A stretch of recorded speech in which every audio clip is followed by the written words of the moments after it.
Does your Yeah, I uncle wonder why that. still do that to you, even when Fuck you're a no, grown ass dude. man? Fuck no. Now, like I tower over him. He was tall, but I Yeah. guess as you age, you just start to shrink and Oh slouch. yeah. And he's got like the worst. Oh Like yeah. you ever seen a tall person with really bad posture? This feels Like like a almost personal attack. This feels like a personal attack, honestly. But yeah, go ahead. a little bit, just a little bit. Yeah. He kind of looks like Dracula. Like he's just like Yeah, hunched yeah, over yeah, like yeah, this. yeah. Nosferatu Uh, shoulders. Yeah, yeah. yeah. Yeah. Um, what about you? What was your first experience? First experience. Your first sentient memory, like you said. Well, that was the first one. I also had this other one for my sixth, I think it was my fifth or sixth birthday. My parents were like really poor. They were like right about to file for bankruptcy. I didn't know this at the Mm, time. I was just a little mm. kid. And they took me to Jack in the Box. I don't know if they have Jack in the Box. You know Jack in the Box? It's a West Coast Yeah, it's thing. a West Coast thing. And I got French toast sticks and I was Ooh. so happy. And I remember eating them and just being like, this is such a good birthday gift. And my mom cried in the car because like I was just They were happy, about it. but they Mm. were like, fuck, we can only give our son $1 in French toast sticks right now. And he's not even mad. I think my mom would have preferred if I was like, is this all I'm getting? You know, because then it's like, you know, but I hit her with that and made her Mm. cry. And I was just confused. I was just eating French toast sticks, like, what's this bitch crying about? You know, life is good. I didn't know they had bills to pay and shit, you know? I had no idea. What happened then? Did they go through with bankruptcy? Yeah, they both filed. They divorced. I don't know if which came first. They filed for bankruptcy and then divorced. So yeah, my mom's been through it, bro. She filed for bankruptcy and then came all the way back, bro, and started making bread. Crazy. But yeah, like cool thing about filing bankruptcy, dude, all that shit's wiped. I mean, your credit's fucked, but like you don't owe shit, you know what I mean? It's probably a nice feeling a little bit, you know? Because you're like in $50,000 of credit card debt and you're just like, well, I don't have to worry about that. I mean, I can never get a loan. I It need to wait reminds for me like of it reminds me of that episode of The Office where Michael files for bankruptcy and he learns about bankruptcy and he's yeah, drowning in debt. yeah, And Oscar t tells him like, "Oh, Michael, you could apply for bankruptcy." And he goes, "What's that?" And then yeah. Mike Oscar tells him, and then Michael just goes, "I declare bankruptcy." Yeah. He thinks you have to just say it out Yeah, you loud. just say it. Yeah, yeah, yeah. You just say it, and It is weird phrasing. It is like why like you have to declare bankruptcy. You know what I mean? Like there's no other verb that's attached to bankruptcy other than file, I guess. But declare is the main word, which makes it think like you walk into a bank and you're like, I am broke. Like that's what it makes it seem like you should do. Yeah, yeah, like if you were from a foreign country, like like that would make sense. You know what I mean? Like declare, what does that mean? Oh, I have to say it out loud in front of multiple people, you know, bankruptcy. Yeah, I think it's always an option, you know. I think that's an only American thing, by the way. I don't know if that yeah. exists in other countries. We're I don't like, think so. forget it. The, Wipe the debt clean. you know what debt that's not never forgiven, no matter if you apply for bank. Our loans, baby. But do you know what types of loans? No, I mean, I know the student loans. I know the Yeah, student loans, that's it. yeah. Yeah, Oh, okay. Yeah, yeah. those will never be forgiven as many times as you apply for Yeah. bankruptcy. Dude, I remember my dad applying for bankruptcy in 2008, 2009. That's Oh when shit. the Was he recession hit by happened. that? Was he hit by that? Yeah. Oh Yeah. yeah. Oh yeah. Like all the equity he had in the house, just Yeah. poof, it disappeared. And it hit him hard. And Yeah. he used to drive limos. So he was a limousine driver, and so when Oh, that oh hits hard yeah because people are going yes poor. Nobody can yeah afford the right limo. right Yeah. right like all the Wall Yeah. Street guys and gals, like they're not driving in limos anymore. They're out Yeah. of a job. So he got Yeah. hit that way, and all the equity in his house just disappeared. And he like he, poor guy had a heart attack. So Oh. yeah, he got hit hard. But you know what? That's where I feel I really believe in the American system, where they're like the safety nets, because he was then able to apply for like food stamps Oh, and food stamps are big. Yeah. yeah, yeah. So, so it shows like the safety nets in America we have, they do work. Yeah. They're there for a reason. Yeah, but then it also shows that like we just bailed out those people and like Yeah, regular ass people got yeah, fucked. So yeah, yeah, the yeah. American system ain't as cracked up as it always is. But yeah, no, it's good that at least you're able to fucking survive, when you lose everything.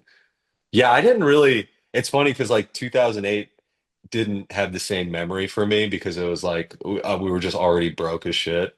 Like so, it's like like I think for people like with your dad's job, it makes sense. Limousine drivers, even if you were making enough money, you look like a fucking dickhead if you're driving a limousine in 2008, 2009.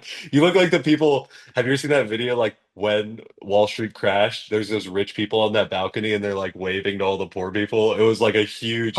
It was in Occupy Wall Street. That was like the main image because they were like, look at these fucking out of touch, psychotic succession weirdos, you know?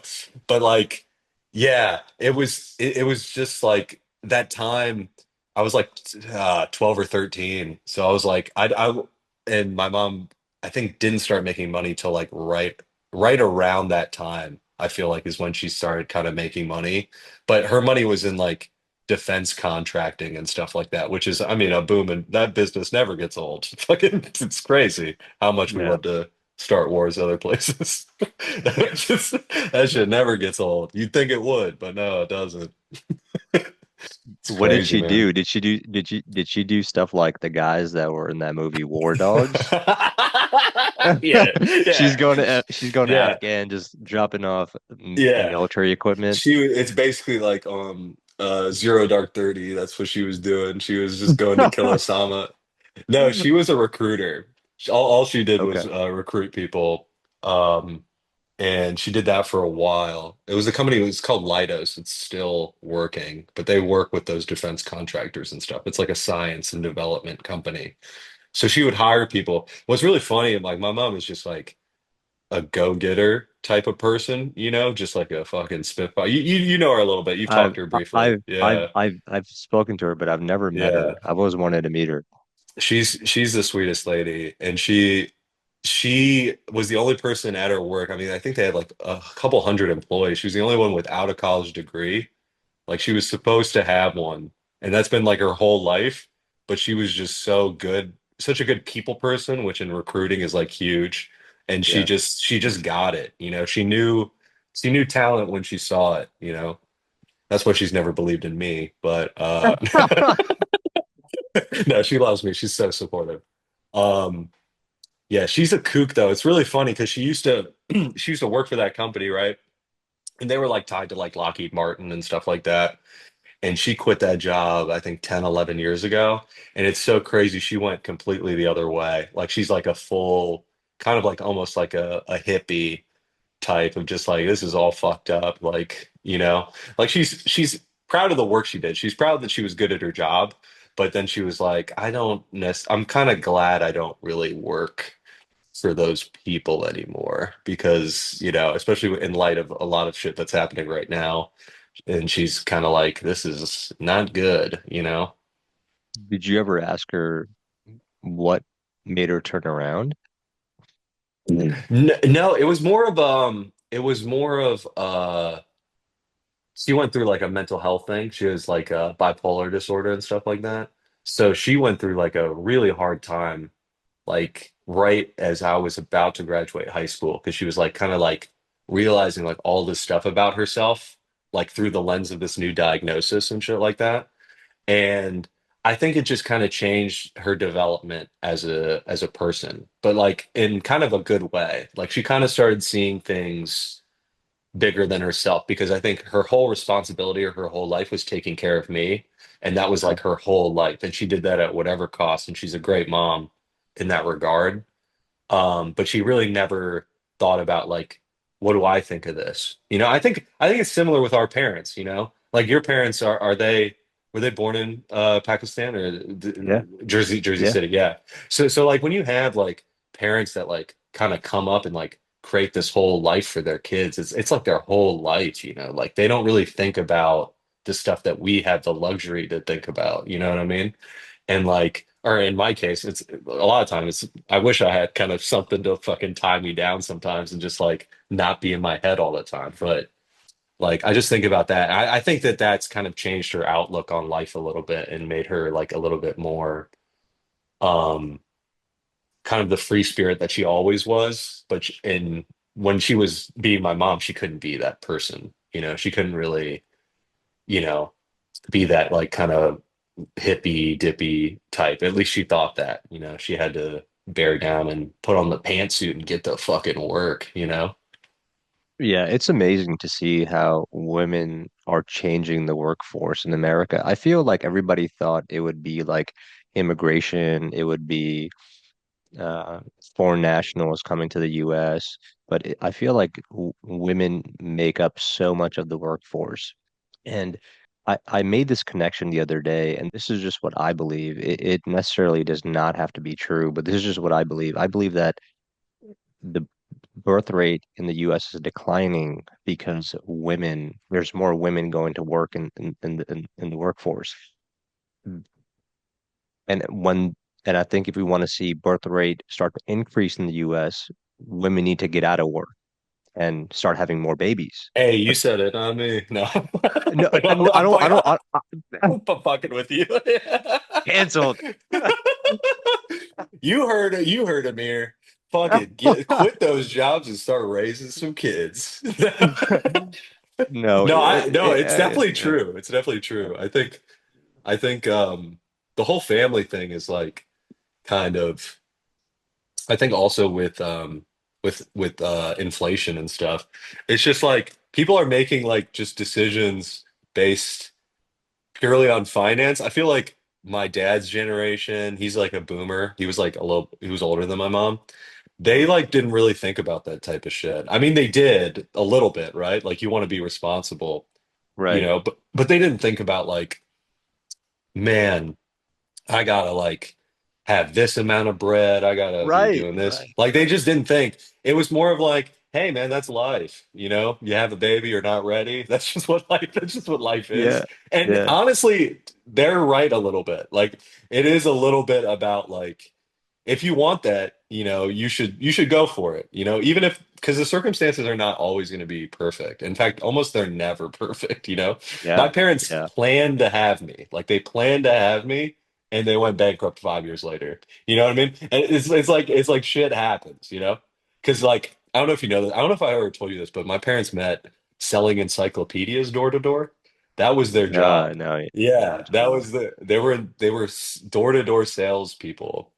And let me tell you, that job in the 90s, booming, right? And then as soon as I got born, the internet was just like, yo, you're out of work, bud. Yeah, Like, yeah, so it's like anything can happen. So that's why when people are like, I don't want to start a family, I don't have like money, it's like, hey man, it's like I get it. I get wanting to be responsible. I get wanting to have a kid and giving the best life possible. But man, you might not be ready, man. You might get all that shit and be like, "Am I ready?" You know what I mean? Like you might be cool and just still be like, it's more of like I guess a decision you make in your mind, like a mindset sort of thing. And I think like people that are like religious just naturally have that in them because of God, because they have like faith, you know what I mean? So it's like, yeah, this will work out. I'll have an yeah, eighth kid, just yeah, like yeah.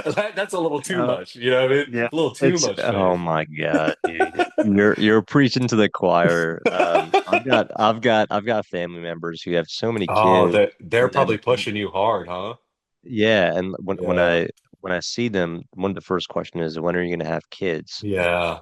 And then like in the same breath they'll say, it's so hard having four kids. Uh, Yeah, yeah, and I'm yeah, like, it's like, yeah. yeah, they're kids that require a lot of attention. They require a lot of energy, a lot of your time. Yeah. Um, You can't go to Hawaii and fantasize about killing whales with a kid. exactly, You just can't exactly. do that. I'll That's fucking feed him the kid, and then it comes up. Did you ever see that video of this guy getting swallowed by a whale? no, wait, is that the one where he's on a boat? Yeah. And yeah, yeah, I did see that. Oh. It's crazy. That's crazy. He lived a legit Bible story. It was like Jacob and the whale, dude. That's fucking sick. Oh, there's a biblical reference to that. I didn't know that. Yeah, it's not J Jacob, it's Jonah. Jonah like he gets swallowed by a whale. I forget what the story is because I didn't read it in the Bible. I read it in some other story, and they're like, it's based on the Bible, right? And I was like, oh, okay.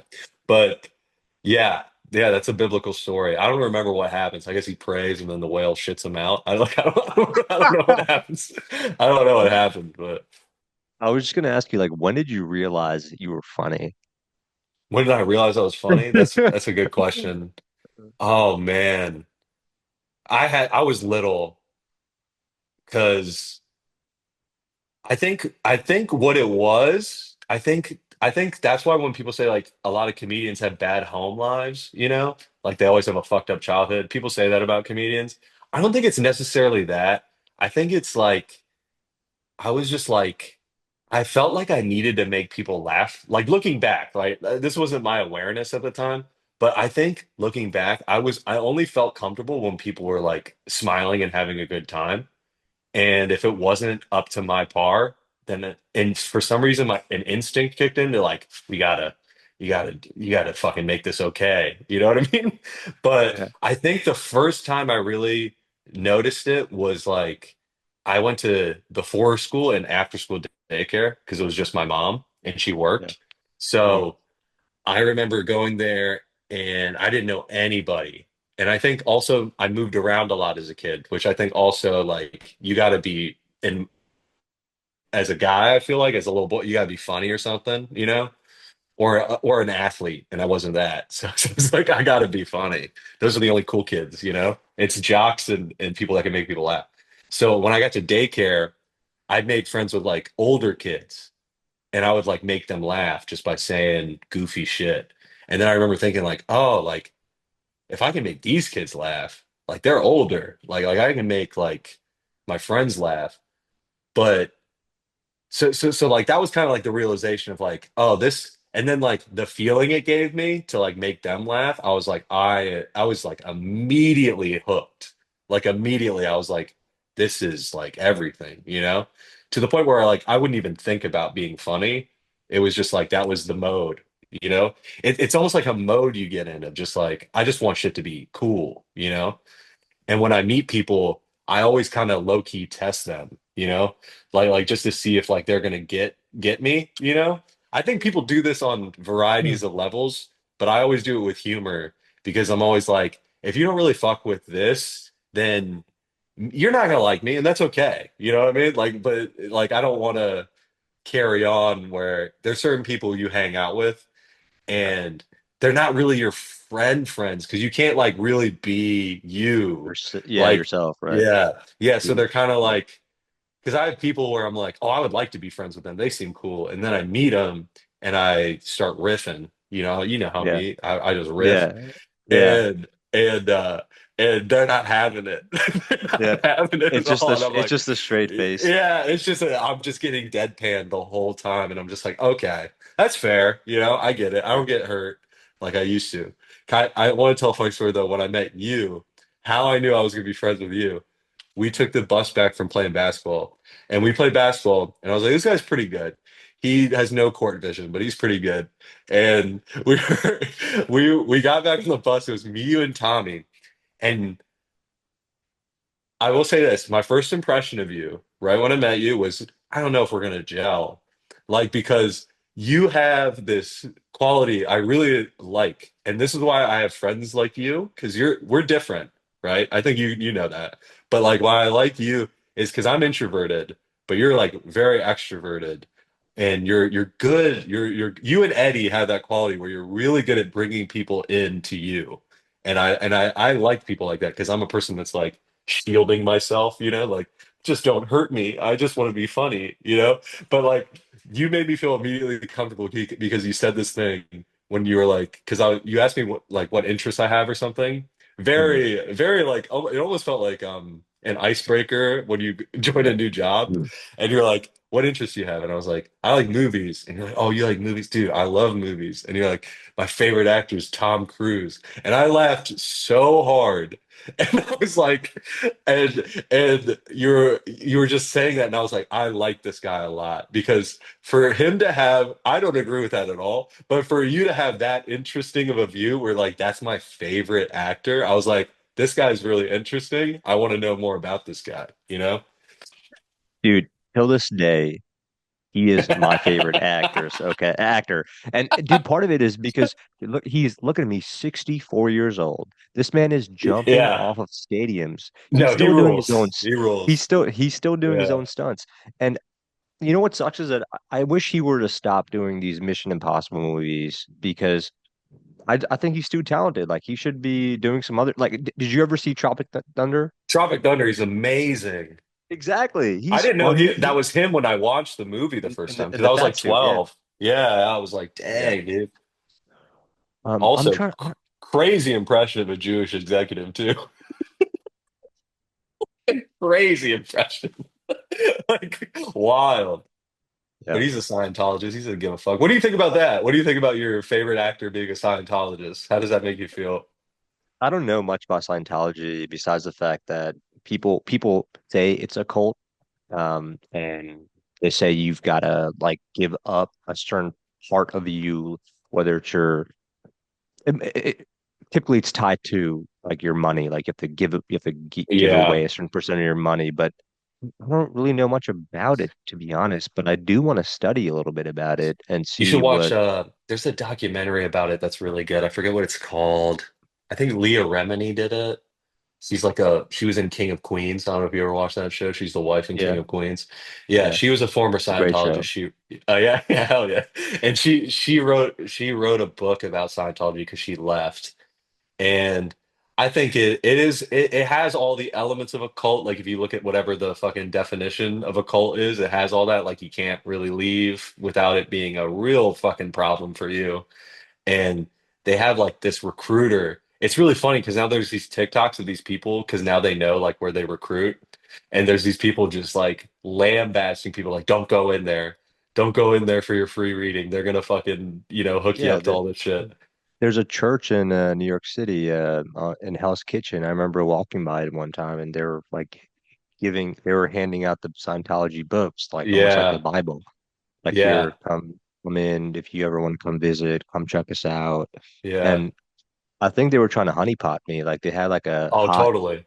like Totally. you know, that a hot girl kind of just handing out books. It's like okay, that's cool. You Like, know who got did you pussy? L. Ron Hubbard. You want to join the Church of Scientology? did, did you ever kill meaning in the Kill. sense like Oh, you went on stage and you absolutely destroyed it. Like you were just funny. Everybody, it was like almost like a standing ovation. Like you have you ever had those moments?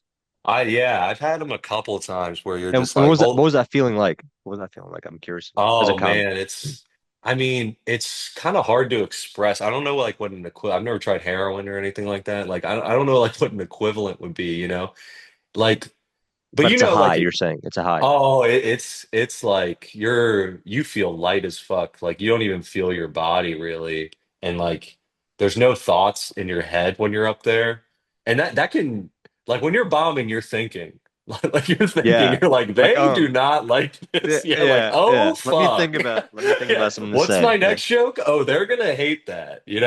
But when you're really killing, it's like it's like time goes by so fast. Like when you do like a 10-minute set, you get the light at 8 minutes, let you know you're like 2 minutes from your time. And you'll get the Wow. light and you'll be like, I feel like I just walked on stage. Like because that it just goes so fast. Everything's working. Honestly, when I'm killing that hard, I'll just be like, are they just like great? Is this just like an amazing crowd? Because sometimes you run into a crowd, and if it's hot for everybody, like if everybody's crushing, it's not the Yeah. same feeling as like people are doing okay, right? Like each comic is doing okay, but then like that's the real feeling of like, oh, like nobody was able to really get this crowd and I got them. That feeling Yeah. is like, I mean, I don't really know what it. I mean, it's like you've killed in the hang before. It's like killing in the hang with your friends, but then Mm. like you don't know any of these people. It would be like showing up at a party and being the life of the party, and everybody's just like, Yeah. oh my, which I have no idea what that feels like. Like That's not it's like true. walking around being Eddie George every time. That's what it's like. It's like walking around just being Eddie George for a day. That's what killing feels like. No, it's great. I mean, it'll make you change. Like that is when people say like it's like why when addicts do comedy and stuff, they're still kind of tied to comedy. Like every addict I know that was like an alcoholic or a drug addict that's doing comedy, they're like obsessed. Like they transfer that addiction onto comedy and they're writing all the time and they're trying to just constantly work and just constantly catch that feeling. And I think we all are. We're all kind of junkies for that. Like when people, if you ever listen to comedians talk about comedy, it sounds like a cult. It sounds like, we just love this comedy. If you replace comedy with God, it's like it's the same thing. It's like we do everything for comedy. We do everything. You know what I mean? It's a very, it's a very like just like any like performance or art form, it takes like a level of kind of like obsession, like where you have to be thinking about it all the time. And killing is just the reinforcement of like, hell yeah, I'm doing everything that I'm supposed to be doing and I'm doing it well. So I think it's the same feeling when you work at something really hard and then you see the rewards. But with comedy, what makes it so great is it's fleeting. It's like you have that great moment and then it's gone. And you could walk outside and some people might be like, dude, great stuff, funny stuff, right? But that moment's gone. And you got to go to the next set. And the next set, you can bomb your tits off. That's the beautiful thing about comedy, is like you will always be humbled. You will never, as much as we're all egomaniacs, narcissists, you know, we all think we're the best. Yeah. There will be a crowd that humbles the shit out of you. And how much of it depends on the crowd? I would say there's two schools of thought I think on this. Like Seinfeld in his book said you should never blame the crowd. The crowd is never the problem, but that's just not true. Like you can do a show and it's all bachelorette parties and they're all hammered and they don't really care about what you're saying on stage. So I would say it's probably like 80-20, like 80% on you because you got to be funny. You have to have jokes. Like that has to be there. But the crowd will influence things. Like you could do a show and it's all old people. And Yeah. depending on the old people, some old people, they like it crazy where you're just like, oh my God, like you're a wild, what was your early days like, Meredith? You know what I mean? Like you're Yeah. laughing at this crazy joke I just told. And then some old people you'll run into and you're like, oh yeah, that's what exactly how I looked at the crowd. I was like, they're gonna hate me, and I was right.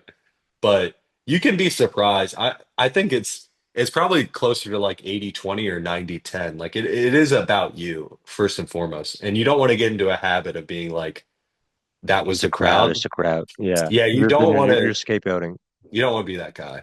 You don't want to be that guy. You want to put more blame on yourself, I think, always, even if you can acknowledge like that crowd was just not it. But Yeah. if everybody on the lineup is doing well but you, it was you. It was not them. Like Yeah. if everybody I on the agree with lineup did that. well. Yeah. I agree with that because if you apply that same logic to like let's say this podcast for example, when I had you on the first time around, dude, I was nervous as shit, and That's so funny. Yeah, I was nervous as shit, and also I was baked as hell. I was really practicing. Fuck yeah, Yeah, dude. I was practicing waking up and baking. Like just I was really into that. And it, Practicing is it was it was crazy. it was terrible.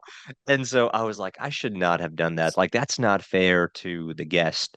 Um, okay. I didn't even And notice then you were high, bro. I had no idea. I was zooted. I Fuck was yeah, zooted. man. And how do you deal with like hecklers? Like, Oh, yeah, I'm still not the best at that, honestly, because I don't like to be mean. a lot of comedians can do it by like being kind of mean, aggressive, like really setting the tone of just being like, hey, like everybody's here to see comedy and you're fucking it up for everybody. I don't like to kill the vibe. I'm just not that kind of guy. So I try to do it like if a heckler is just like positive, like they're like woo and doing that, I'll just try to comment on that and like riff on it and maybe probably make fun of them a little. But there's a big trend in comedy to like really shut down own hecklers, And I just think that it's sometimes it needs to happen. I remember I opened for this comic Eleanor Kerrigan. She's really funny, and it was at Magooby's Joke House in Baltimore.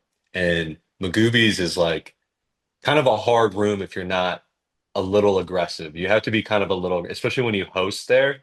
Like when you host, you go on first. They haven't seen any. I don't know if you've ever seen like a headlining comedy show, but there's a Yeah, host that we who'd you see? went to when you were headlining. Yeah, but this is I wasn't headlining. That was like a Oh, showcase. Yeah, okay, okay. headliner is like if you saw Aziz, right? And then there's Oh, these okay. The main openers. event. Gotcha, gotcha, gotcha. Yeah. Okay. So when there's a headliner, there's an MC. There's a guy that hosts all night that starts the Yes. show and brings Yes. up everybody. So that's what I was doing. And this Okay. crowd was drunk and shitty, like and aggressively drunk and shitty. And as an MC, what you want to do is you want to just set the table. You want to do well, you want to pass it off to the other comics. Your job is not to crush. If you crush, it's great. But your job is to do well enough that because like at that point, there's waitresses running food. Like half the crowd is not even listening to you. So you just have to steer the ship, get it there, make sure they're warmed up. That's your job. But these people were hammered and like yelling and being like rude. And I'm a New York comic. I'm just trying to tell my jokes. That's not what you're supposed to do there. If people are being that aggressive, you have to say something. I've learned that. Like, as much as I don't want to say something, I don't want to be mean if they're at that level, you have to like be like, no, shut the fuck up. You're being a dickhead. Like because there's a lot of people that paid a ticket that didn't want to hear an asshole yell at the cop. Like they don't want to hear that because it's making the show bad for everybody. So you kind of have to adopt a little bit of that mindset of like, I got to deal with this, especially when you're hosting. But I think for the most part, the heckler stuff, it's like kind of like now a lot of people see that shit online and they want to do that shit like at a show, which is stupid. Don't do that. Um, but you get better and better at just like kind of like just moving on. Sometimes I'll just move on. If somebody just yells something out, but they're not like directing it at me, they're just like woo or whatever. I'll just let it go and just keep going. And then sometimes if somebody's like directing something towards me, I'll just have to say something and just deal with it. But yeah, there's no like formula for it. You just kind of have to, it's through reps. It's through like you fuck up. Like that's the thing about stand up that sucks is there's no book to read and you're like, "Oh, now I know how to do that." You just have to fail and then learn from the mistake. Like I had to be embarrassed in front of 300 people to then know that I should do something when somebody's really drunk and yelling at me on stage. I should do something about it. So it's a lot of trial and error, man. There's no like roadmap and also people's personalities are different. Like I'm a little bit more chill, but if you did that at a fucking um a Michael Richards show, he would yell back at you or something. Like it's just different, people have different ways to do it. Is the proper response like making fun of them? Like, how do you shut it down when you say you got to shut it down quickly? Do you shut it down by like hitting them with like almost like a repartee, like right back at you? Yes. Yeah, yeah. You attack them for being drunk. You attack them for whatever's around them. Hey, nice Yeah. shirt, fucking idiot. Like, you know what I mean? Like it's like if you're roasting somebody that like you're playing hoop, right? You step on the court and they're like, "What are those shoes?" It's like, bro, what's them teeth looking? You know what I mean? Like you just attack them right back. It's literally child shit. Like you have to like just hit them right back. Honestly, another great thing, like with crap, it's just keep asking questions. If you keep asking questions to a drunk person, they're gonna show their ass. It's like a so I'm sorry to break down the tricks of comedy, but like if you just keep asking them questions, like, is that your wife? Are you guys happy? Like if you just keep asking questions, like you will get to a nugget of information that you can get them on. Like it's not as difficult as people think it is because everybody's been bullied. Everybody's had somebody say some shit to them where you had to say something on your feet, and that's all you have to do. If you get in your head and you're kind of scared, like it's weird how comedy crowds are, they're like dogs. Like it is a vibe thing. It's do we respect this guy? Do we think he's funny? And if you show weakness, like if you let a heckler like do that to you, it is it sucks, but it's some weird animalistic thing of like, I don't think we can trust this guy to be funny because he didn't deal with that. You know what I mean? Like it is some weird fucking uh evolutionary programming in our head Yeah. to like he's on stage, he should have command of the room, and that's how it is. Like it just is that way. So you just have to go back to your high school days where you were getting picked on for something and you roast them back. Like that's how it always goes. And you typically do that from letting them talk themselves. Also by asking them questions because you can be too aggressive and you can be like, dude, shut the fuck up, you and your ugly like you can be really aggressive and fucked up, and the crowd will hate you. Like they'll be like, that was too far. All he said was woo. Like you didn't deserve all that. So the key, I think, is just to keep asking them questions because a drunk person will throw themselves under the bus, and then everybody else around will be like, we don't want to hear this drunk guy babble. Like, you know what I Yeah. mean? He sucks. Like the more he talks, the more he buries himself and the easier it becomes for you.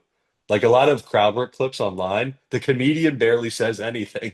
It's literally just he asks a question, the guy says something crazy, and the comedian goes, "Whoa, what? Get a load of Jeff," and that's it. Like that's like the whole clip. Like you really don't have doing too much in crowd work is actually bad. Like all you have to do is keep them talking, cut them off at the right time, and analyze what just happened. That's That's a it. skill. That is a skill It is. It that is. I It's think a only it's a comics skill. have.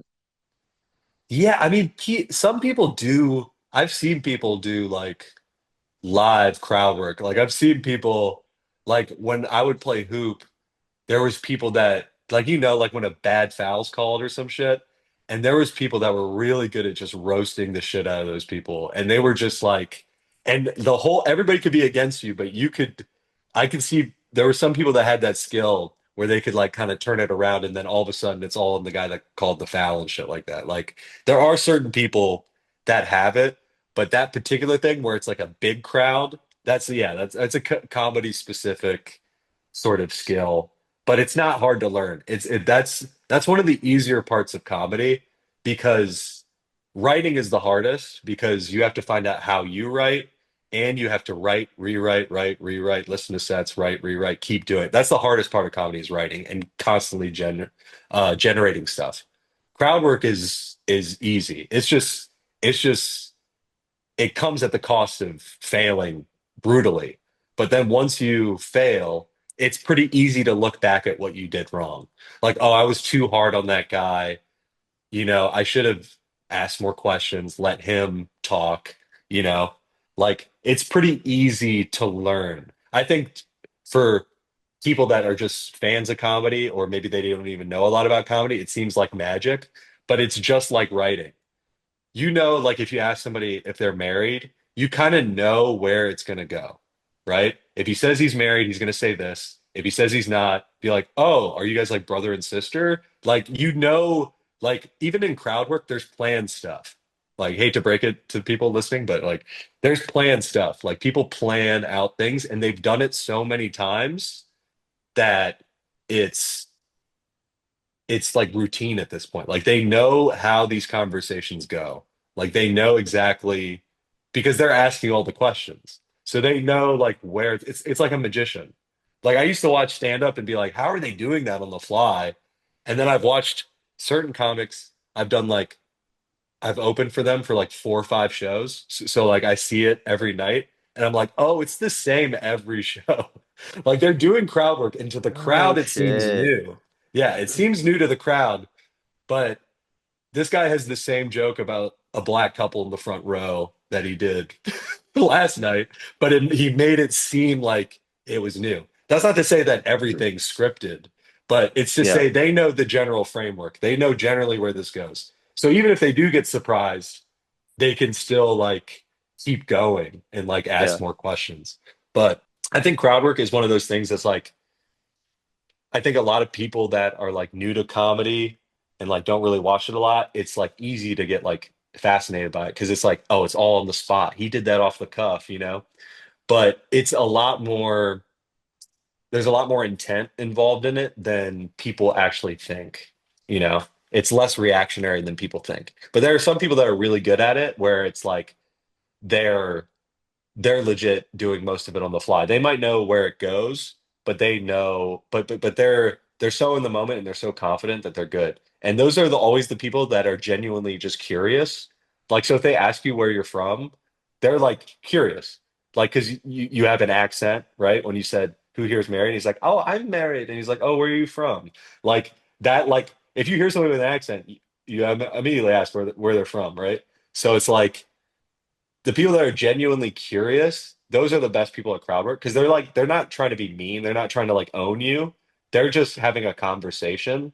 And I've yeah, noticed that those people are always the best at it because they don't have any specific thing in their mind where it's like I got to get this guy at some point. You know what I mean? Where yeah. some people are trying to really, because they're writing for content they're about to put online instead of actually being in the moment and talking to somebody, which is Who it's a different thing.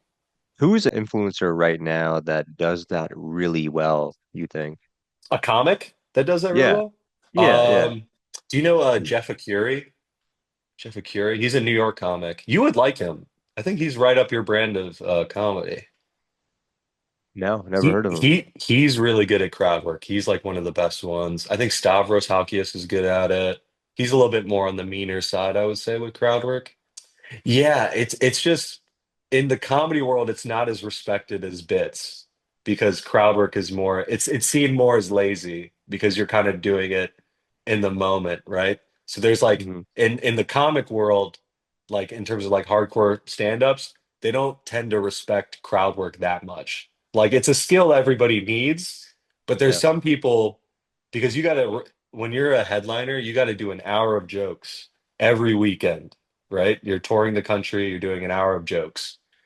And then there are some people that like they have like maybe 20, 30 minutes of material, but then they ask the crowd questions for 30 minutes. And those are like a comics comic would look at that and be like, that guy he's lazy. He's not writing. Like Hmm. he's just doing tricks. Like he's doing a bar trick. Like that's kind of what crowd work. I'm not that type of snob. Like if I see good crowd work, I'm like, that was good, like but there is something to overdoing it. There's something to relying on the crutch of like drunk people and like having and Some owning guy a in the second row just yeah, slouching. owning a drunk guy. There is a point where it's like write a couple jokes because it's like material is the stuff that sticks with people more. When you talk about a great comedian, it's always a bit. It's never a Yeah. moment. It's always like, oh, Chappelle's crack baby bit. That shit's so funny.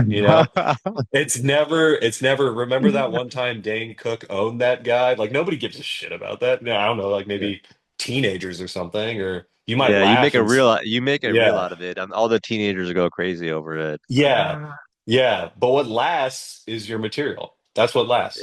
Yeah, Like yeah, most people don't even go see comedy live. So it's like what's gonna last? Your specials, which is jokes. It's not and I think the reason why comics are like that is because it's so fucking hard to write a joke. Like you'd think it would be easy, right? yeah, After yeah. doing it for 6, 7 years, you'd think I would have a grasp of how to write a joke and I could teach people how to write a joke. But it's like, no, I really can't. I don't know if it's how I write or anything. There's this great comic, Nate Bargatze, who says this, like when comics talk, like everybody, comics always ask each other, like, how do you write? Because that's and his theory was like, as comedians, every conversation we have is trying to figure out how somebody else writes because we actually don't really know how to do it. Like we write in how we know, and then maybe comics we like, we see how they write, and it influences our writing. But nobody really has an answer. Like, yeah, set up punchline, but like, all right, what type of setup? What type of punchline? What type of delivery? Like, that's It's the thing I like about it is that it has all those variables and you never feel like you know. Like you never feel like you know. And the only way you do know is if you tell that in front of people. There's no other way. I can tell it to all my friends, and all my friends love my sense of humor. But until I go and test it, I'm never gonna know. And it always makes it fun for you because it makes it fun but anxious at the same time because the anticipation of like, is this gonna work? Because the stakes feel so high. Because if it doesn't work, 70 people in a room hate me. You know what I mean? Like that's how Yeah. I feel.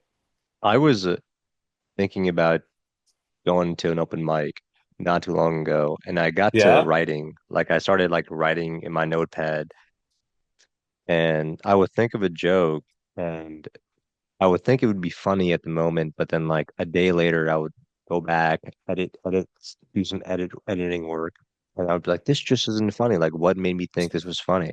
So I would delete it again, and then write it again, and delete it again. So you're Yeah. right. There is a lot of creative work that goes behind it, about Yeah. writing a joke and the delivery. And then people probably assume to some degree you could chat GPT it, like feed it through AI hmm and then but no, that's just AI robotic. AI hasn't Mm. came up with humor yet. That is the one thing. Like I don't think it ChatGPT ever will. I don't know, it might. I mean, Think so? ChatGPT's pretty awesome. I mean, it can Yeah. do a lot. So it But it might get censors there. you though. It Doesn't does. it say Yeah. like it'll Yeah. say Yeah. I can't produce because this is, My friend not in the found a policy. my friend found a workaround for that because my Wait, friend who I do. is it the same? Is it the same thing that I think what it is? Oh, go ahead. What is it? What is it? I What do you I think think? if you tell it like, oh, this is a screenplay, it's a movie, Yes, that is exactly yeah, what it yeah, is. and then it's like, So, oh, yeah, then it'll go yeah, like you that Jew tricking right it. there with a giant nose. Then Yeah, it'll do it. But yeah, it will. It will. My friend did that because my friend who I do the comedy videos with, Anthony, really funny yeah. comic, and he was trying to write this sketch. He still might do it. It's called a Chad GPT. So it's just like, so it's like if he asks Chad GPT stuff, and it's like, dude, just fuck her, bro. You know what I mean? Like shit like that. Like he's asking it for serious advice. He's like, bro, just blow it off, dude. Who cares? And he told Chat GPT, he was like, can you pretend to play this character in this script I'm writing? And he fed it the script. And then he said, oh, sure. And then like he went back and forth, like he typed questions and it was like, oh, you should do this, bro. Like, so it's crazy how much it can learn and it just takes the right user to navigate those restrictions. Yeah. Yeah. But there is a part of me that's like kind of, I don't know if it's idealistic is the right word, but I do think it's going to be pretty hard to imitate. Because I think what people like about stand up is like the feeling of a person saying it to them. And like the self is such a huge part of like comedy and identity. And all those things are such a huge part. I think that's why comedians get backlash when they say things that are offensive more than like a TV show would get backlash. Because a TV show has all these moving parts. Like the actor might have said the line, but the writer wrote the line and the director thought that the line was good. And you don't know who to blame. With a comic, you know exactly who to blame because it was the guy that said it, wrote it, and performed it. You know, like he did all of it. So of course he's going to get backlash. But I think that's what people like about it because it's like the intimacy of kind of like taking a stroll in somebody's mind for a little bit. And I don't know if AI will be able to emulate that. And I don't know if somebody that's just ripping AI jokes will be able to be funny, but it might already exist. There might already be a comic that is writing with ChatGPT and succeeding. But at that point, it's more about the person, right? It's more about you feeling okay doing that, which I can't imagine feeling okay, Yeah. taking. It would be like you're cheating, like you're almost, Yeah, you would feel like a fraud. I mean, as a yeah, comedian already, I feel like a fraud every time where I'm just like, I'm not really funny. Why do I think I'm funny? Why do I think So I can't imagine. I think somebody like that might not have that probably in them, but at some point you got to be like, fuck, because the whole thing is that it's your thoughts, your ideas. Like that's the right. whole. I feel like the whole thing of that. I think it's why Yeah. comedians don't like writing for other people. They don't like writing for. shows and stuff. Like a lot of comedians complain, like, "Oh, I wrote for a show, and then the guy delivered the line like shit." Like you comedians want complete control. So it's kind of like ChatGPT is more. I'm sure there is a comedian probably doing that right now, but like it's more for like screenwriting and stuff like that. Because when we write our scripts and stuff, we'll use it to help generate an idea. Like we'll be like, what's a human scenario that puts people in really awkward positions, right? And it'll come up with a couple, and then we'll look at those scenarios and we'll be like, oh, we could write something around that. So Yeah, it yeah, it has a function in comedy for sure. yeah, But if you're just plugging and playing, I don't think that the software is really like gonna take you that far. You still have to do everything. Like you still have to yeah. execute. It's not like a robot's gonna act for you, a robot's gonna deliver it for you. So it is scary though how good that shit is, man. I've been using it recently and I'm like, damn, bro. You know? Dude, I use it almost every day, especially for work, like asking Yeah. it to give out analyses of different things, different Yeah. scenarios. It's great at that. It's easier to be a comic now than it was 10 years ago because of technology Ooh. and the stuff we're talking about, ChatGPT, or do you think it's harder I to I use? think I think it's easier in comedy now to quote unquote make it on your own terms because of with Instagram and stuff you can kind of find your own audience your own way, whatever way that is, which is a Yeah, blessing. Um, where it's harder is that there's way more distractions. You're seeing people, I'm seeing people like there's people in my life that are like skyrocketed. Like they never have to worry about money in their lives again, and they get to do what they want for the rest of their lives. And that can be bad because now you're like, what do I do to be like that? So there's a lot of like yeah, hive mind stuff with comedy that's bad because comedy is a solo journey. Like you make it on your own and you figure out shit on your own. And it's lonely, but there is like a self-discovery aspect to it. It is like an experience of like, what do I want to be talking about? What makes me different from this comic? What sets me apart from other people? And I think yeah, with this collective internet mind, that kind of hurts that a little bit because people see somebody do something that works and they apply it to themselves rather than finding that inspiration within themselves and their own yeah, experiences and their own life. They're yeah, taking from and it's not stealing, but it's like you're trying to capture what somebody else is capturing in your way when in reality you should be finding out what it is that you want. So I think it's harder in that sense, but in every other sense it's easier because you used to have to be like favored by the industry. You used to have to go to these festivals like Just for Laughs, or I forget what the other one was. There's another big one. And you used to have to get a manager and an agent. And maybe you wanted to, you didn't want to be on a sitcom, but they were like, you got to write a sitcom because like that's how you get your face out there. That's how you sell tickets on the road. That doesn't even exist anymore. And it's better this way because it gives kind of a more level. It's still not a level playing field. There will always be people favored for a variety of reasons. Like if you're an attractive woman, your reels are going to get more views than a lot of other people just based on how you look. And a man too. Like it's all going to be, it's not level, but it's as level as it's ever been. Like you can still throw a video up there and like we found it with our videos. Like a couple of our videos had a couple million views and it was yeah, just like, it was just like kind of luck. I mean, we put everything into the video. We tried to make it the funniest it possibly could be. We worked really hard on it. But at the yeah, end of the day, it's kind of like the old days where it does require luck, to get in the eyes of many people. But I think to answer your question in summary, it's like the hard part is staying focused on getting better at comedy. And the easy part is there's more upward mobility than ever for somebody that's maybe not necessarily connected to somebody in the industry or is exactly what the industry wants. Like, in the early 2000s, it was like a straight white guy with a little bit of energy. Now it's a lesbian black chick with a little bit of energy. Like you know what I mean? Like the game always changes. Like what they want always changes. But like you stay the same. But now like you can make it just for being you. Like people are like, "Oh, we fuck with what you do." Like Yeah. and you can reach those people without needing anybody, which is like a huge advantage.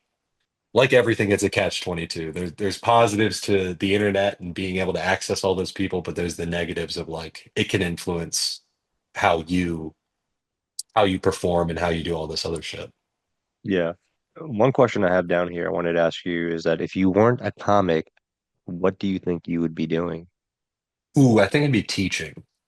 I think it'd be teaching. I went to Rutgers to teach. It was like my backup plan for comedy and screenwriting and stuff. And I think I would be good. It requires talking. It requires like a little bit of performing.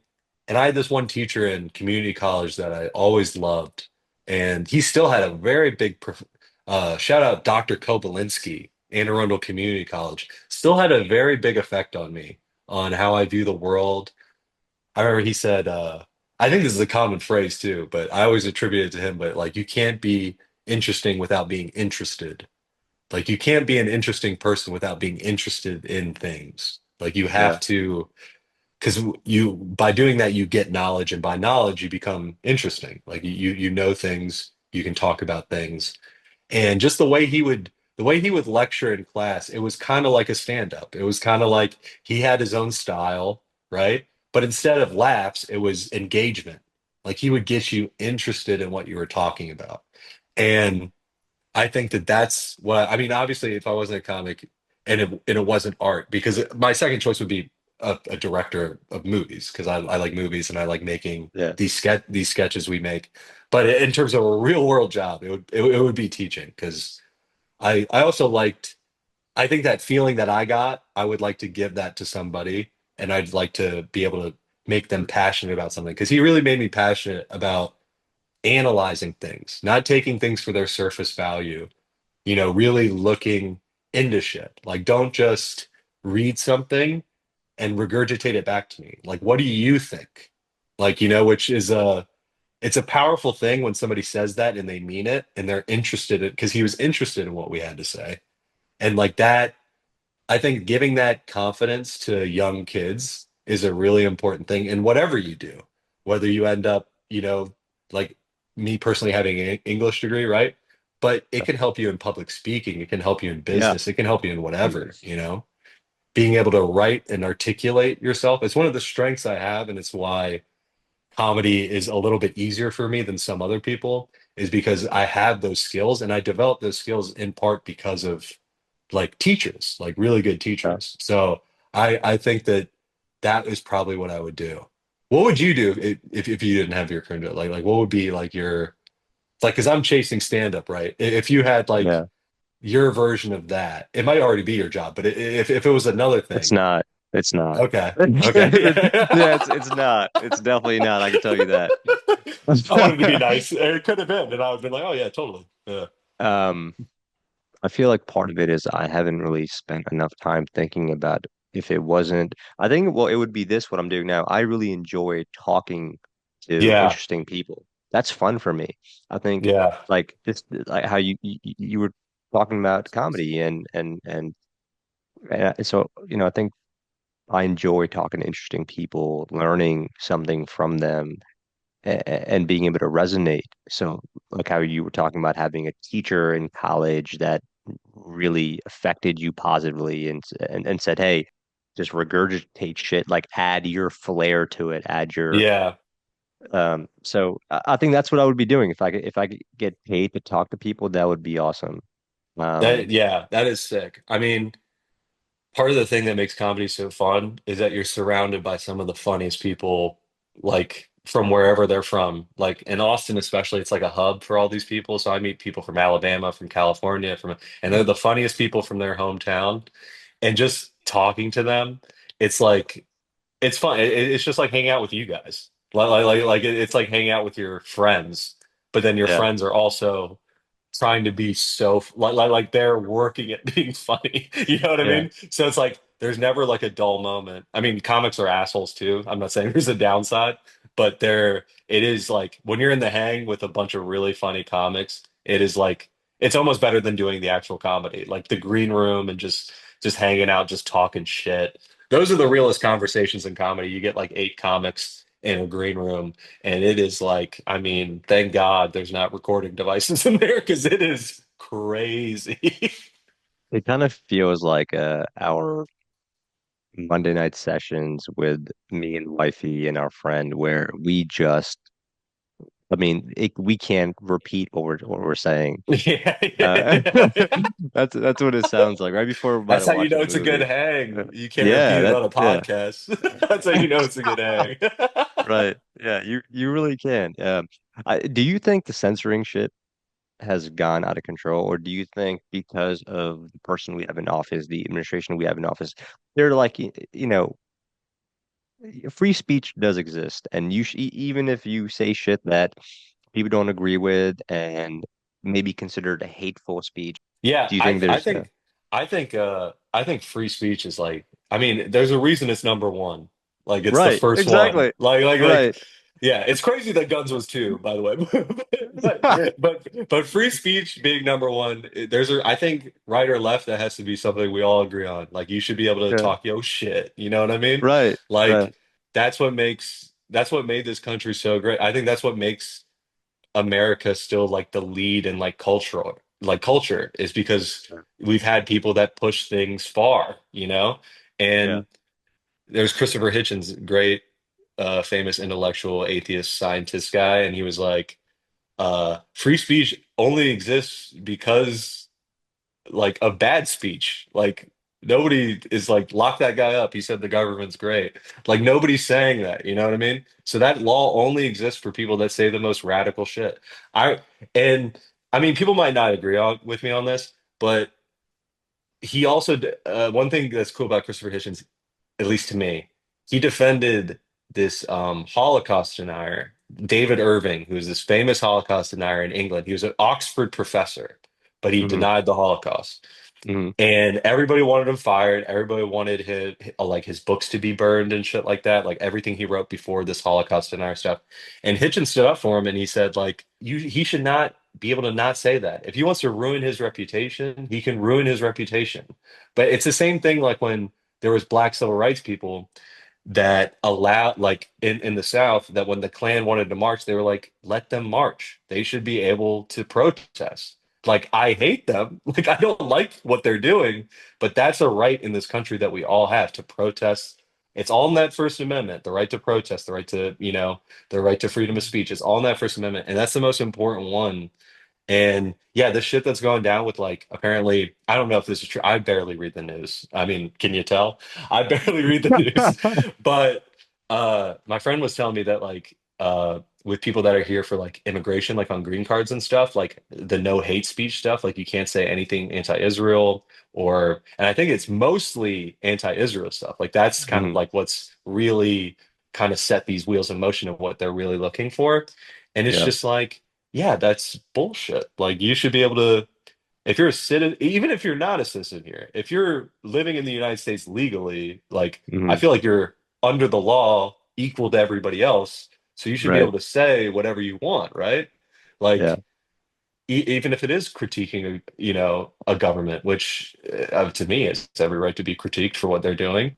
But my friend had, his wife is like a Muslim immigrant, and he was like, "Hey, like part of him is like, I agree with 100% of what you're saying, but like, Yeah. don't say it online." And that's a scary thing that we're living in that Dude, reality where it's like you could get flagged and then maybe if you're not a citizen, even if you are a citizen, I don't know, maybe you get thrown in jail or something. Like that's bullshit. Like it's always been bullshit no matter what group they've been trying to protect. It's always been bullshit. Like people have their right to have their opinions and say their opinions. That's the whole foundation. This that's country was started by arguments. It was started by arguments. It was started by no, like we should have a king. No, we shouldn't have a king. Like it was all an argument. Like that was the whole right. thing. Like, and those same people that bring up the founders will be like, but you can't say anything bad about this. And it's like, you bring up the Constitution all the time.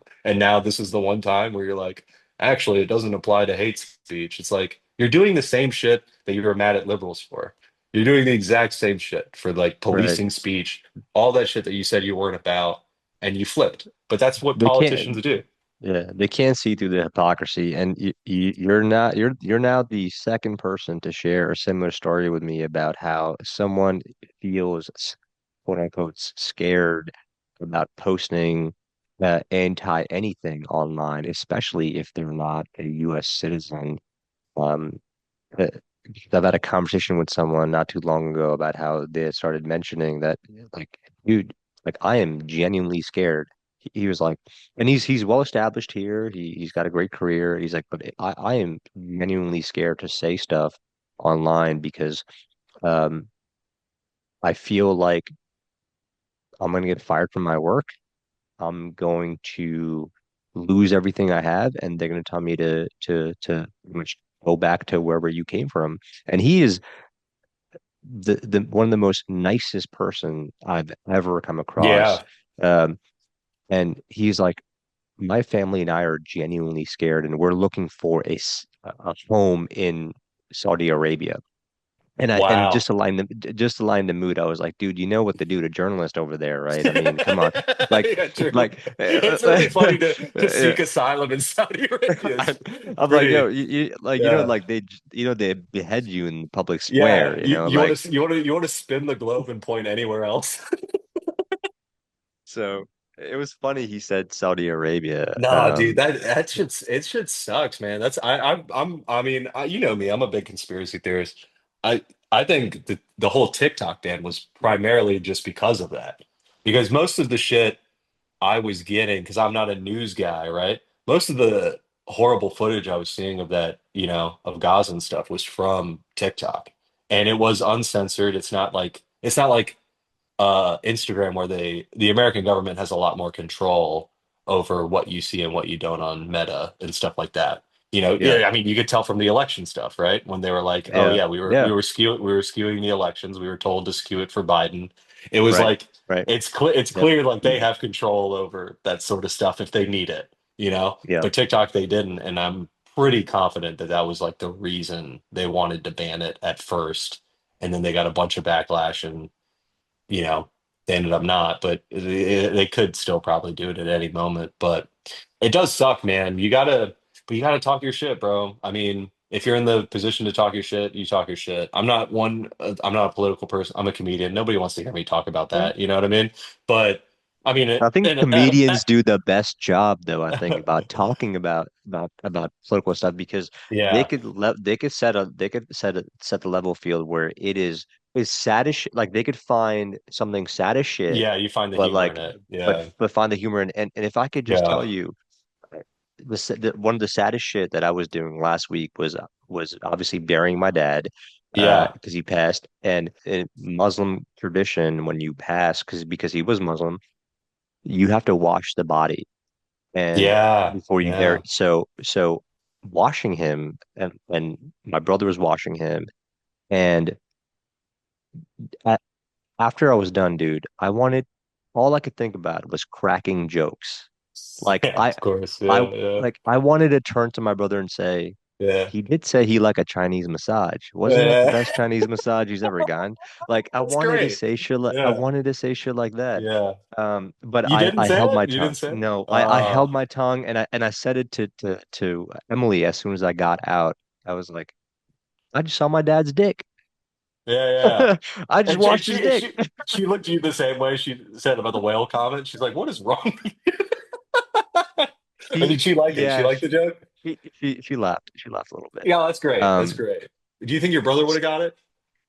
I think he would have punched me in the face. Really? Okay. Yeah. So you read the room then. You read the room. That's what a comedian does. You read the room. You know if Yeah, some, it you know was. if your joke's not wanted. You know? You did the right thing in that scenario. You go back, you tell the wife, you have a laugh. But that's beautiful. Yeah, I had the same thing. Like I gave my dad's eulogy, and I just had to put a funny story in there. You know what I mean? Because I'm just like I can't just cry up there just talking about. my fractured relationship with my father in front of all my Japanese relatives. Like that's gonna be crazy. You know what I mean? So I was like, let me throw a little humor in there, and it got a pop. And let me tell you, one of the best feelings is getting a pop at a funeral. Let me tell you that. You get Just a a little little, laugh. Yeah, yeah, a yeah. little. I'm like, That's oh shit. dude, Yeah, that's exactly the feeling I wanted to kind of to portray because yeah, of it is a sad moment. Like it's me and my brother and like three other course. family Yeah, members, and then it's the person in the morgue, I guess the morgue mortician. technician, Yeah, yeah, mortician. mortician, Yeah, yeah, yeah. yeah, and um. And I wanted to say something to him like you must see a lot of dicks, so since you're it's something funny, like um That but I delivery, didn't. that delivery Yeah, would have bombed so hard. You must I see a know. lot of dicks. You would be so nervous that you'd fuck up the delivery because it's funny, but you'd be like, "You must see a lot of dicks, huh?" He's like, "What?" Anyway, here's your father. Like, what the fuck, dude? Yeah. I And thought, I thought, I thought the joke you were gonna make, by the way, is you were gonna put a like. I assume the towel was over his body, like over his penis, and you were gonna like poke it through the towel, and be like, "Look, Dad's got a boner." I thought you were gonna do something like that. Honestly, that's good stuff, though. That's good stuff. I mean, I of think course that's it was emotional, like it was yeah, intense. It was intense because yeah. there's a fucking dead body in front of you and he's That's your stiff. dad, dude. Yeah. Seeing your dad stiff is crazy, dude. Pause, but yeah, like but you know what I mean. Like you've probably been to enough funerals where it's like you see that person that your memory of them is them talking. You know what I mean, and them be like it's Yeah. just such a weird feeling. That's why I'm never going open casket, bro. Never, Me neither. Me neither. never, I'm close. dude. Yeah. I wouldn't want someone to see me like that. Like No, I just wouldn't either. But in Muslim tradition, do they have open casket, or is it just the oh family yeah. washes the body? Okay. No, it's an open casket, and tradition is a bit strange to me because the way people mourn is I don't think it's the right way, but who am I to just like Yeah, everybody yeah. mourns in their own Hmm. ways.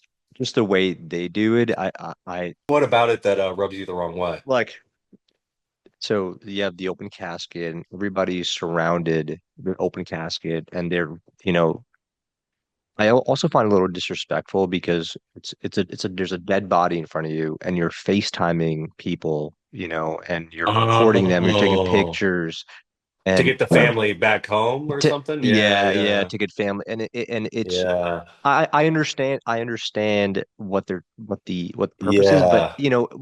but we could just say if you're not there, you're not there. Like Yeah, you that's what I say. Yeah, I agree with that actually. so it's a little unsettling to me. But people have their customs and they have their thing, and the best thing you could do is just be supportive. So, all I wanted to do was just be supportive. But honestly, like I think about like what would my dad have done if he were me? I feel like he would have said the joke because You think? he was That's he yeah, was funny. My dad was funny, dude. Like he yeah, would do funny shit. Like I remember we would go into New York, and I told you he was a limo driver, so he had this yeah. this this pimped out Lincoln, Hell yeah. and he would he would pull up. He'd be like, guys, watch this. He would pull up like at like a nice hotel in New York City, um, like the Ritz or something.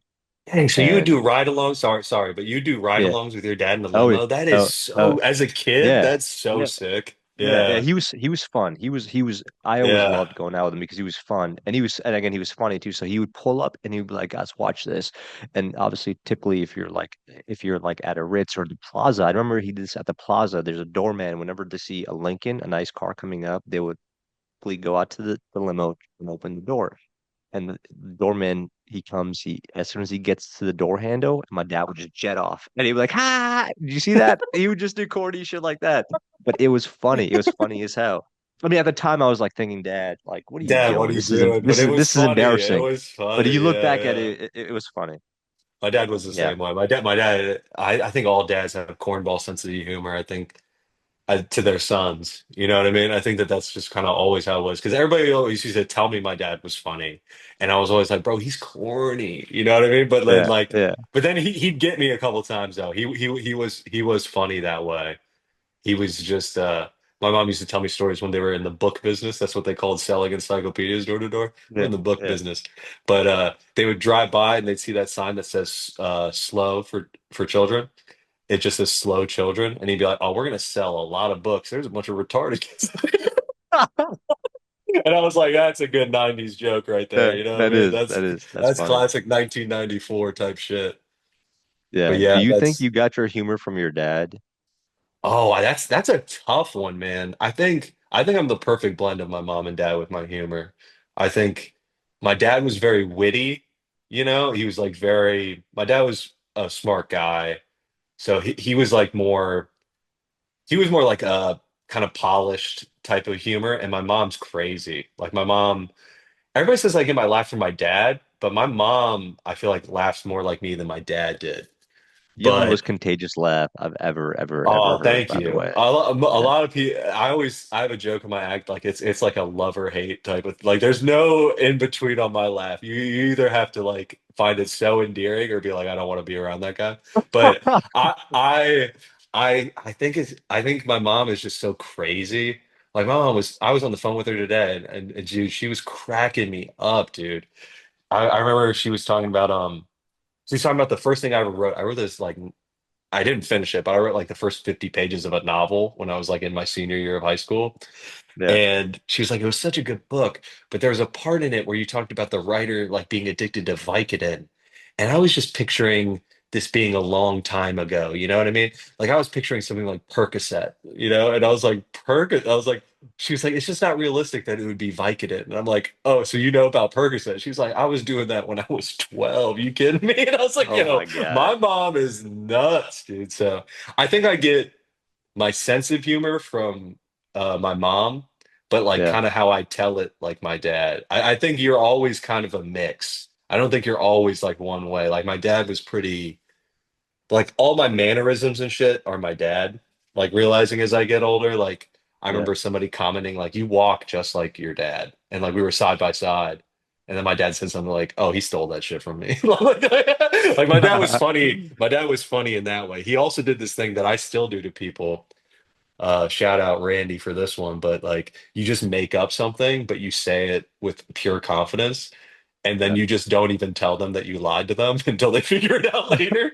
Like he said something about the stars once, and I forget what the fact that he made up was, but I remember going back home and telling my mom that my dad told me that, and she was like, you fell for that?" Which is such a funny thing, and it tells you that you're really funny to me, is like if you do a joke and you don't even tell the person that you were joking at all, like you just let them figure out the punchline later, is just Yeah. like levels.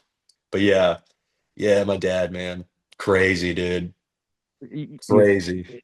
you people forget sometimes that whenever you're around someone or whenever you're around any group, like you pick up on their mannerisms, so you Oh adapt yeah, their of course. personality. So if you're around comics, you're you're gonna pick up a lot of the funny humor they have. If you're Hmm. around someone toxic, you're gonna pick up some toxic behavior, sadly. Yeah, Um, it's like recognizing those things. So I think what I would say I pick up from my dad is I would say a little bit of the humor, um, more so his calmness. He was always a very calm person. I me too. remember Yeah, I remember like this one time, and there's a video of this too.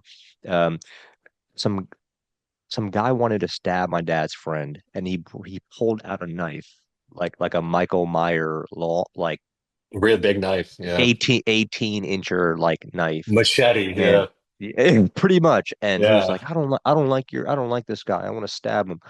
And my dad was, I think he chuckled a little bit. He was like, "Oh, don't stab him. He's a nice guy."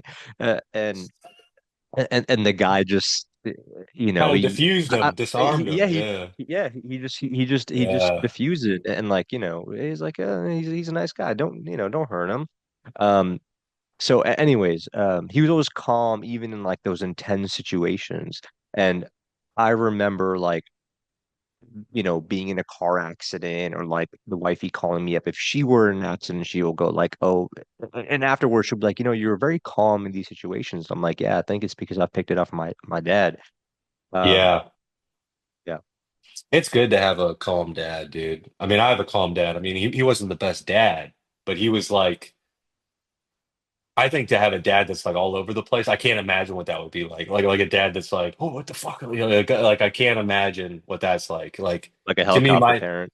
yeah, like to me, my dad was probably could have been a more of a helicopter parent, honestly, but like my mom was always the frantic one, the one that was always up and down, and my dad was always right down the middle. And I think I didn't get pretty much any experience of both of them at the same time, but like from living with them separately at different points in my life, I got why they were together, you know? Because it's like you kind of that's kind of how all relationships are. There's one person that's like up and down and up and down and up and down, and then there's one person that's just like steady.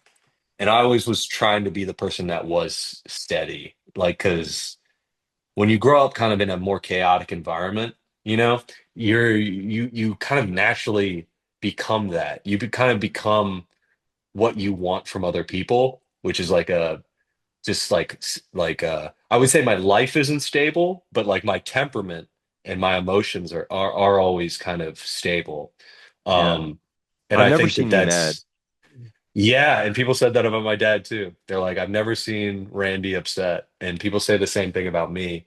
And it's just a natural thing. Like it's not like I'm, taking estrogen or something. Like you know what I mean? It's just like I just don't that emotion feels so foreign to me. And when I do get up like angry, I'm Yeah. like weirded out in my own head. I'm like, is this real? Like, do I feel this, Yeah.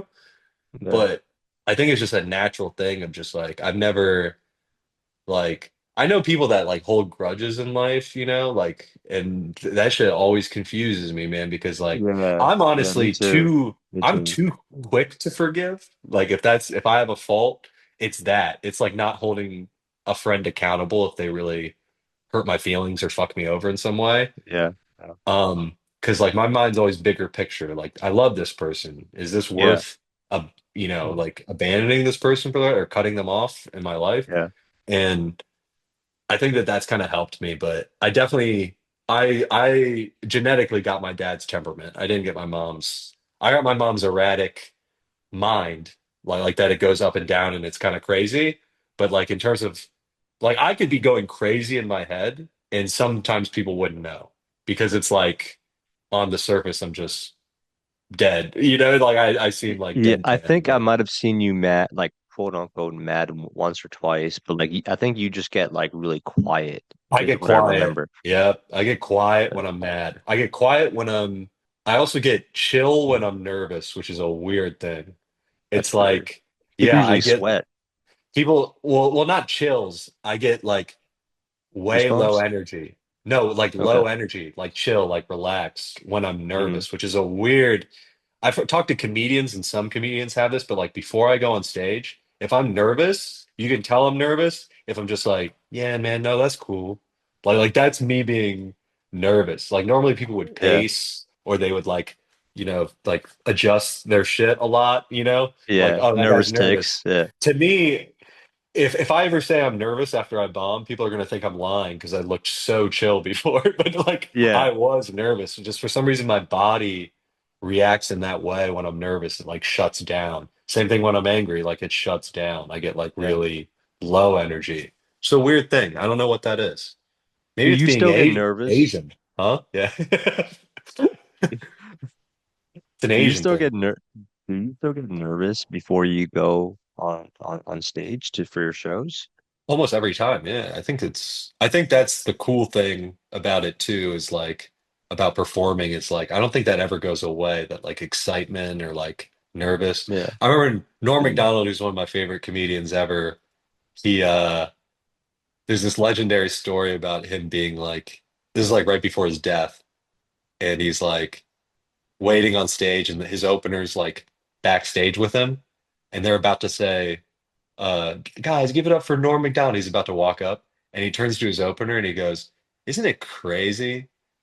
The only thing I like, I hate. And then he walked out on stage Wait, like wait, what do you that's say? What do you say? What do you say? What do you he say? said, isn't it crazy? Like the only thing that I like makes me miserable. And then he just walked out on stage. And it's just like that's what it feels like. It's like when I sometimes when I go before a show and there's like a lot of people in the crowd, I'll be like, do I even want to do this? Like you psych yourself out. Like anxiety plays such a role Yeah. in comedy in that way of just like, and it's kind of like the pressure diamonds type of thing.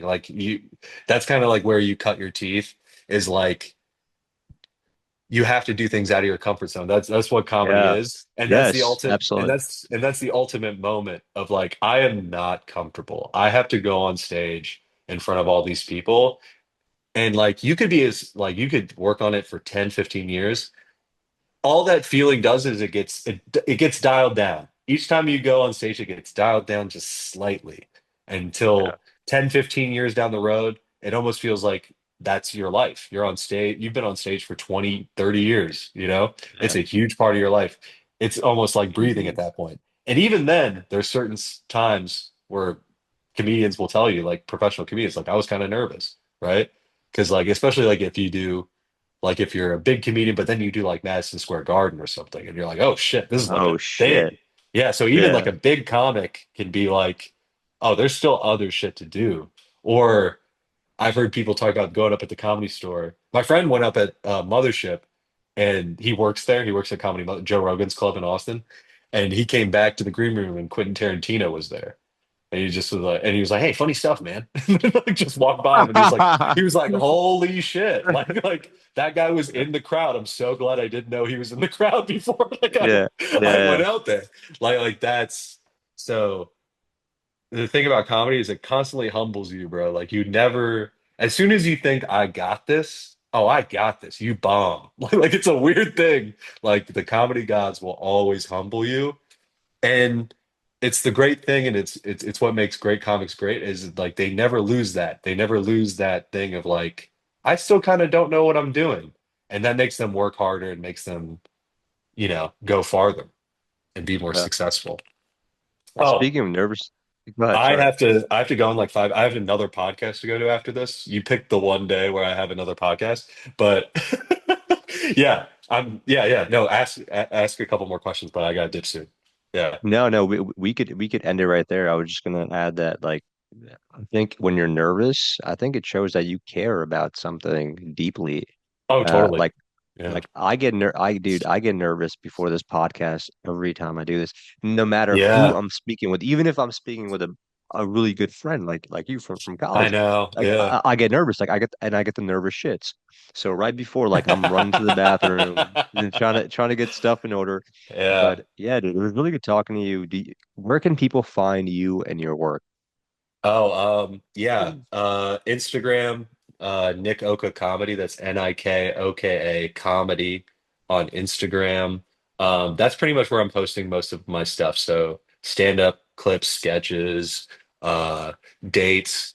Can I plug a couple dates? I don't know how many people that listen to you that are in Jacksonville, North Mm. Carolina, but I will be co-headlining with my friend Anthony, June 6th and 7th in Jacksonville, North Carolina. Uh, just got a date in Baltimore, my hometown, on June 27th. It's a Sunday. And Toronto. I'm going outside the country for the first time. Never been outside the Let's country. go. Let's Yeah, go. Hey man, we're I'm really doing, happy for you. You're making it happen. yeah, we're I'm doing, really happy for you and I'm proud of you. thank you, dude. I'm proud of you too, dude. This is cool. I'm glad that you're doing something creative because I know I've talked to you enough. I know what a guy you are, I know you got some interesting thoughts. We've had a couple 4 a.m. conversations before. But yeah, I will be in And Toronto baggage. August and baggage, of course. Yeah. August Yeah. 7th 4 and a.m. and 8th. baggage. Yeah, Okay. yeah. Oh yeah, hell yeah. So yeah, all that's on my Instagram, Nick Oka Comedy. So yeah, check it out. Thanks for having me on, Amir, dude. It was also just genuinely great talking to you and seeing your face, dude. And glad to know Of you're course, doing brother. well. And I'm sorry about your dad, but I'm glad he's in a better place, dog. Think he's in a better place as well. Thanks, man. Thanks for Yeah, coming on. yeah. You take This care, was a lot buddy. of fun.